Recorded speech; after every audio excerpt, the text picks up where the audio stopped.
Good morning, everyone. If please assemble, I think we'll get started before we get hopelessly behind. And we do have some catch-up built in this morning, actually in this afternoon. A few changes in the program that'll give us a little breathing room. To start, I'd like to introduce the chairman of our Department of Cardiothoracic Surgery, Dr. Joe Wu. Thank you, Mike. Dear colleagues, it's an honor to welcome you to the Stanford Aortic Festgraft 25. This celebration of the 25th anniversary of the first aortic stent graft placed in the United States. We're privileged to be joined by Dr. Juan Perotti and many of the pioneers who created this field and shaped it over the ensuing quarter century. Back in 1992, here at Stanford, a young, industrious, innovative interventional radiologist performed the world's first thoracic endograft, and partnering with his colleagues in cardiothoracic surgery, Craig Miller and Scott Mitchell, who are here with us today, published in the New England Journal this landmark article describing their initial series of patients. And shown here is that very first thoracic endograft. Also shown here is Mike Dake during one of those early cases, albeit with an uncharacteristic frown. In the true spirit of multidisciplinary collaboration, cardiac surgeons, vascular surgeons, interventional radiologists, cardiologists, other specialists in healthcare, and industry partners united to change the paradigm for aortic surgery, led bold discovery, and helped and healed countless patients over the past 25 years. You are to be congratulated, celebrated, and encouraged to continue transforming the specialty for the next 25 years. Thank you for all of your contributions, and please allow me to welcome the host of today's events, Dr. Michael Dake.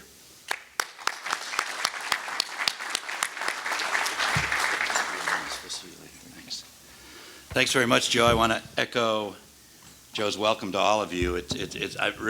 I'm so happy to see all of you here. This was something that I've told many of you. Geez, we don't need that.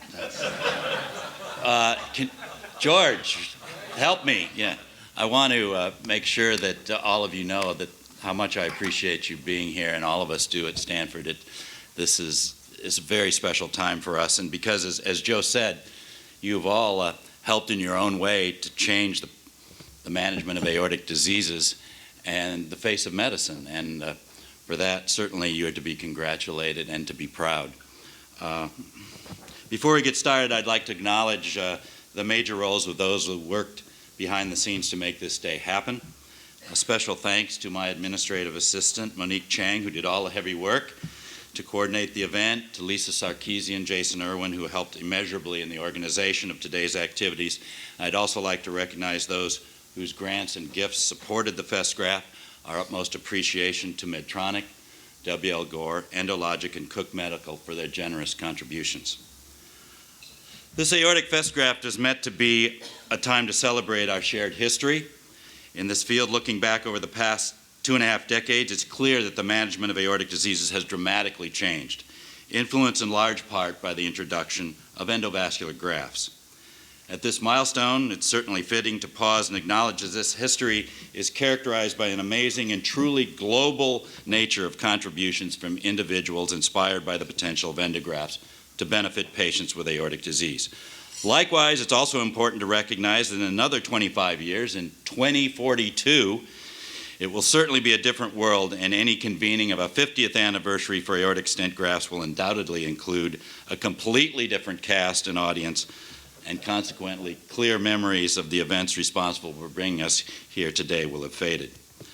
I'm really looking forward to our program today. As I've been told by so many, we have assembled the who's who of aortic stent grafting, reflecting the diversity of specialty contributions over the course of the first 25 years of aortic grafting.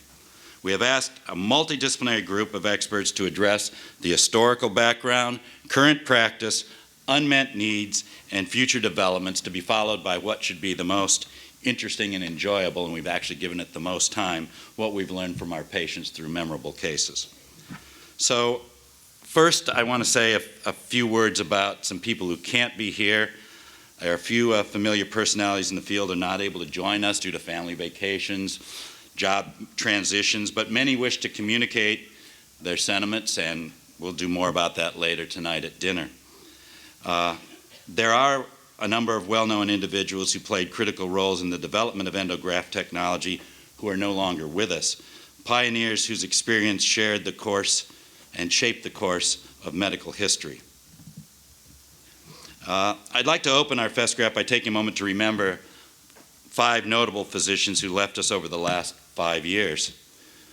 I'd tell you about this, but in the interest of time, this is sort of into history. I thought you might like it, but these are 2 fives that are in major museums in the country, and there's a good story about that, and we'll maybe have a chance to talk about it later.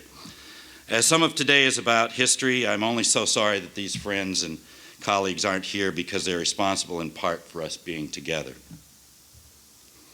Jeff White was born in Newcastle, New South Wales, did his early surgical training at the Royal Prince Alfred Hospital in Sydney.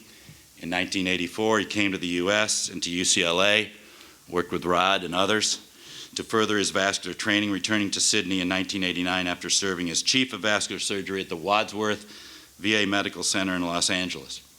His years in California were extremely productive, igniting his interest in vascular research and laying the foundation for his achievements in the new field of endovascular surgery. He returned to California on sabbatical leave from the University of Sydney in 1993. Then, while at the University of California at Irvine, he implanted the first modular component bifurcated aortic graft in human. The technique became known as the trombone technique, as the balloon expandable grafts resembled the instrument's slide. Jeff always exuded a quiet confidence born on his extreme and intensive intimate knowledge of vascular surgery. In 1994, he initiated the International Endovascular Symposium in Sydney, and that first year, Juan and I were fortunate enough to be there as the international delegation, and over the years, the meeting became increasingly important in driving refinement of endovascular techniques and raising the profile of Australian vascular surgery. Later in 2000, Jeff was named head of the Department of Vascular Surgery at Royal Prince Alfred. Perhaps Jeff's legacy in the field is most associated with his coining of the term endoleaks. In 1996, he went on to refine his classifications over the years, and he introduced the term endotension as well.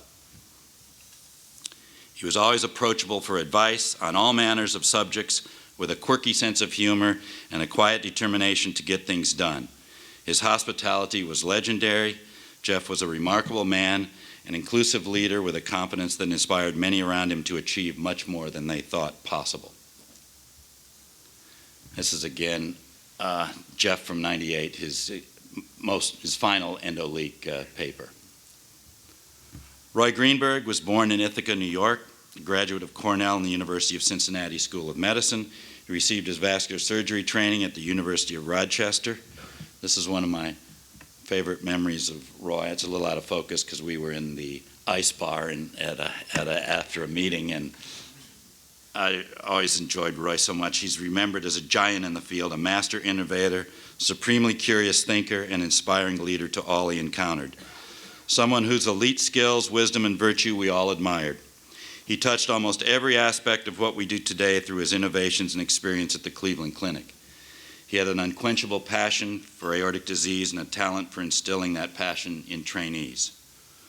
From the descending thoracic aorta, abdominal aorta, and beyond to branched and fenestrated grafts, as well as 3D navigation technology, Roy's influence on the field is legendary and his mark on the history of endovascular surgery indelible.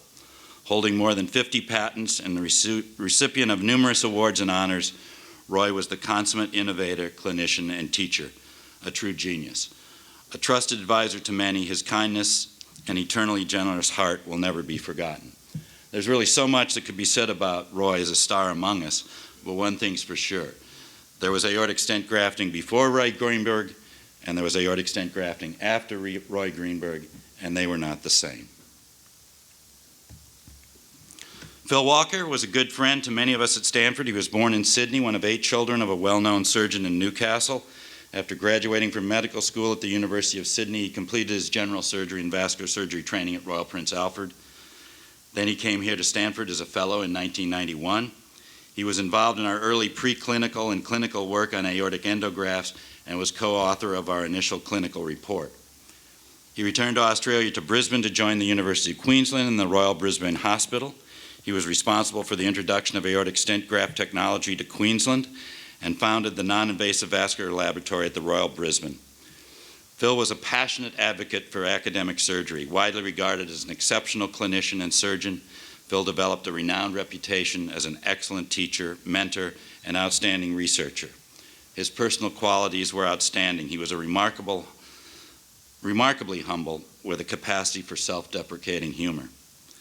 Above all, Phil was intensely loyal and generous. Personally, I benefited from his gracious hospitality many times over. Each of my 4 children on independent occasions visit Australia, and this always included a trip to see Phil, who, despite having hosted countless others on similar excursions, always chaperoned each one of my kids on an unforgettable visit to the Lone Pine Koala Sanctuary outside Brisbane. This became a rite of passage and the unanimous best of Australia experience for each of my children. He always followed through and never let anyone down. His constitution cultivated strong friendships, and he was a wonderful friend to many in our field. Phil's incredible kindness, fairness, and ability to meaningfully connect with those his path crossed was his essence. Nikolai Volodos is widely acknowledged as the first to implant a stent graft in a human. Working at a time when he was behind the so-called Iron Curtain, Professor Volodos initiated development of stent and stent graft technology in relative isolation during the 1980s. Years later, and after publication of his landmark clinical work, it was still very difficult for him to obtain a travel visa to visit the West and communicate his experience. This is a photo taken years ago in Paris during one of his rare opportunities to leave the Ukraine. You'll notice in this image the presence of a somewhat creepy hand crossing on top of his shoulder. That belongs to me. His English and my Russian prohibited more than nonverbal communication, but with the help of a translator, it was possible to exchange pleasantries, but not much more. Nikolai Volodos graduated from the Odessa Medical School in the Ukraine and trained in cardiovascular surgery at Kharkov Medical Postgraduate Institute in 1971. Kharkov is the 2nd largest city in the Ukraine, but has always had a strong scientific and technical industrial base, and according to Volodos, this core environment was a very important factor in facilitating the development of stent grafts. After defending his thesis on coronary angiography and heart bypass surgery, his mentor, Alexander Shalamov, inspired him to learn from Charles Dotter. By 1982, Volodos had concluded that the key to achieving minimally invasive vascular therapy was the development of a structure that could impart to a prosthesis a self-fixating quality. In 1983, working with engineers who possessed knowledge in metals and alloys that could provide the desired properties, a suitable Z-shaped stent was manufactured using elastic wire made of stainless steel. The design and metallic stent properties were tested preclinically with ex vivo analyses and in vivo animal studies. The stent was covered with standard polyester graft that was boiled and stretched to remove the crimps. The stent was initially placed only at the proximal end of a graft, with the trailing distal graft unsupported. Then in May 1985, the development was translated from the laboratory to the operating room for the first clinical implant. A 66-year-old man with a non-healing toe ulcer and a focal left external iliac occlusion in association with occlusion of the SFA and popliteal artery. It was treated in a 2-step reconstruction comprised of a reverse saphenous VEM tibial bypass graft and a stent graft placed in the iliac segment with its distal extent anastomosed surgically end-to-end of the femoral segment just above the bypass and the profunda. The reconstruction was patent for 1 year before the patient died of a stroke. 2 years later, the first aortic stent graft procedure was performed in March 1987. We'll talk more about that later this morning, and the rest is history. As you can see here from this excerpt from a biography of Volodos, he obviously had many firsts, including carrying out the world's first successful endografting of an aortic arch aneurysm with debranching of the aortic arch. Also, he was the first surgeon in the world to successfully perform endografting of the descending thoracic aorta for a bleeding aortopulmonary fistula. We all owe a debt to this giant in the field for his dedicated years of trailblazing preclinical studies performed in near obscurity, far from Western eyes to appreciate. But he knew the power and recognized the potential clinical impact of what he was pursuing. So on behalf of all patients who benefit from his life's work, today we celebrate his resolute determination and devotion to vascular innovation. Edward Ted Dietrich is certainly one of the most famous figures in cardiovascular surgery. It's hard to imagine a vascular surgeon who had a higher profile. Born in Toledo, Ohio, he was raised in Hillsdale, Michigan, a town of 7,000 where his father owned a restaurant. His mother was a nurse in the ophthalmology department at the local hospital, and he was interested in sports in high school and lettered in football, basketball, and track before moving on to his beloved University of Michigan for college and medical school. There, he played the trumpet in the Michigan Marching Band. During his summers, he worked as an orderly and scrub tech at St. Joseph Hospital in Ann Arbor.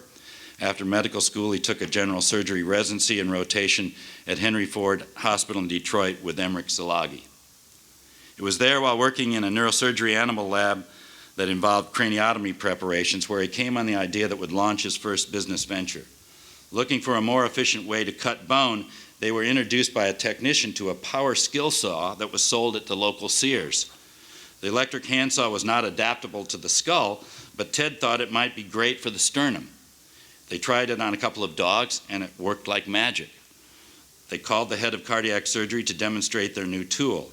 After the demonstration, the chief looked at the lab team and said, "That's slick.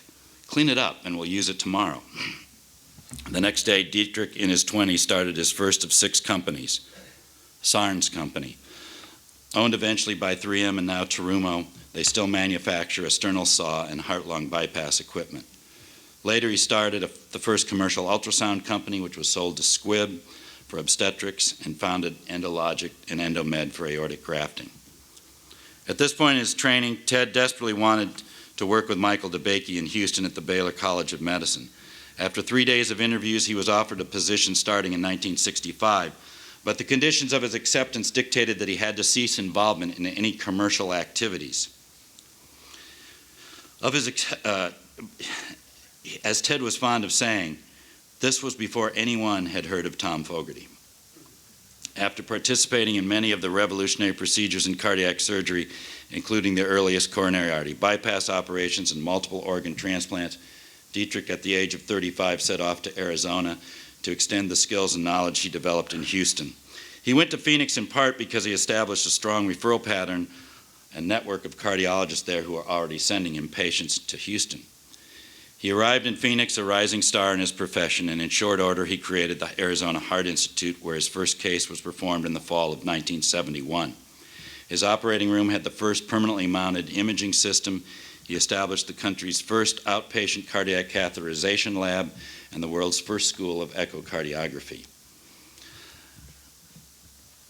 These are some pictures of Ted. However, in 1972, a Life magazine profile made some professional colleagues bristle with jealousy. The photo spread not only showed Ted performing surgery, but other things such as water skiing, and forever tagged him with the nickname Ted Terrific.